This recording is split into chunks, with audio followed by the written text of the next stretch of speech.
मित्रों, महाभारत की कहानियां में हम अक्सर कई पेचीदे रिश्ते और उलझन भरी स्थितियों के बारे में सुनते हैं। इस कालखंड में दानवीर कर्ण का भी बहुत जिक्र होता है। क्या आपको पता है कि कर्ण की मौत भगवान श्री कृष्ण की वजह से हुई थी और कर्ण का अंतिम संस्कार भी श्री कृष्ण ने ही किया था। आखिर ऐसा क्या हुआ कि श्री कृष्ण को खुद अपने हाथों से कर्ण का अंतिम संस्कार करना पड़ा? नहीं जानते हैं तो चलिए जानते हैं, लेकिन आगे बढ़ने से पहले आपसे निवेदन है कि वीडियो को बिना एक सेकंड स्किप किए वीडियो में अंत तक बने रहिएगा।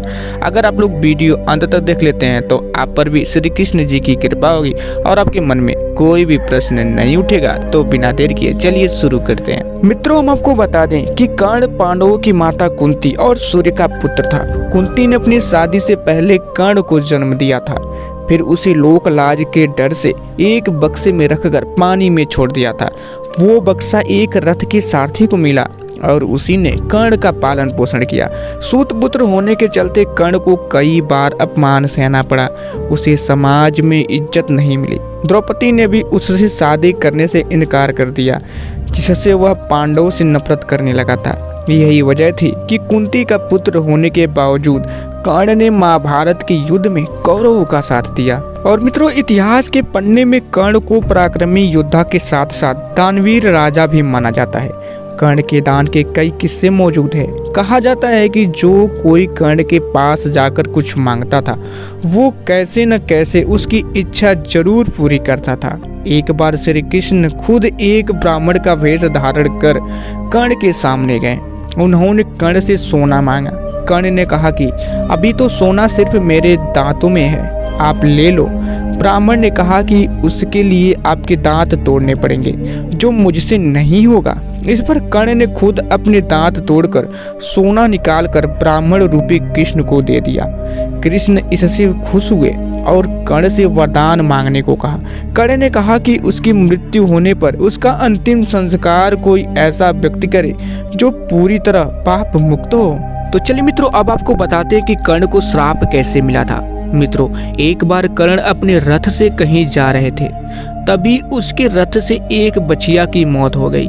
उस दौरान एक साधु ने कर्ण को श्राप दिया कि जिस तरह रथ से बछिया की मौत हुई है, उसी तरह तुम्हारी भी मौत होगी। साधु ने कहा कि युद्ध के दौरान उसके रथ का पहिया धरती निगल लेगी और वो ही उसकी मौत का कारण बनेगा।